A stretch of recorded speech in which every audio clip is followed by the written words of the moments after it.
உனக்கெல்லாம் எதுக்கு மாஸ்க் வேற?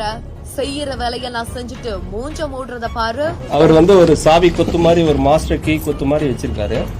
இவரோட பழக்கம் எப்படின்னா, இந்த வீடுகளில் இரவு நேரத்தில் வீடுகளில் பூட்டி இருக்க வீடுகளில் போய் இந்த சாவி ஏதாவது சேருதா அப்படின்னு சொல்லி ஆப்ரேட் பண்ணுவார்.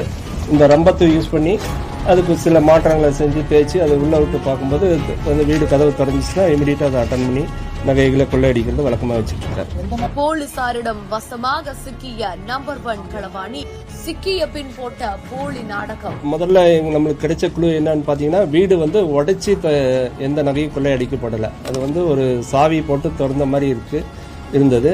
பீரோவும் உடைச்ச மாதிரி இல்லை. அதனால எங்களுக்கு அந்த வீட்டில் சென்று உறவினர்கள் அல்லது அவங்களுக்கு தெரிஞ்சவங்க மேலதான் எங்களுக்கு முதல்ல சந்தேகம் ஏற்பட்டுச்சு. கோவை குடியமுத்தூர் நரசிம்மபுரம் பகுதியில வச்சுட்டு வரக்கூடிய ஜபா மார்டின் அப்படின்ற ஒருத்தர் வீட்டுல பீரோவுல வைக்கப்பட்டிருந்த 103 சவரன் தங்க நகைகள் கொள்ளையடிக்கப்பட்டிருக்கிறது தெரிய வந்திருக்குது. இந்த நிலையில தான் அவர் காவல்துறையினருக்கு தகவல் அளித்தது தொடர்ந்து சம்பவ இடத்துக்கு வந்த காவல்துறையினர் தடவியல் நிபுணர்கள் வச்சு விசாரணை மேற்கொள்ளப்பட்டதுல கண்ணப்ப நகர் பகுதியில வச்சுட்டு வரக்கூடிய கிருஷ்ணமூர்த்தி அப்படின்றவர் தான் இப்படி ஒரு வேலையை செஞ்சிருக்கிறது. அவரோட வீட்டுல இருந்து 80 பவுன் நகைகள் மீட்கப்பட்டிருக்கிறதும் சொல்லப்பட்டிருக்குது.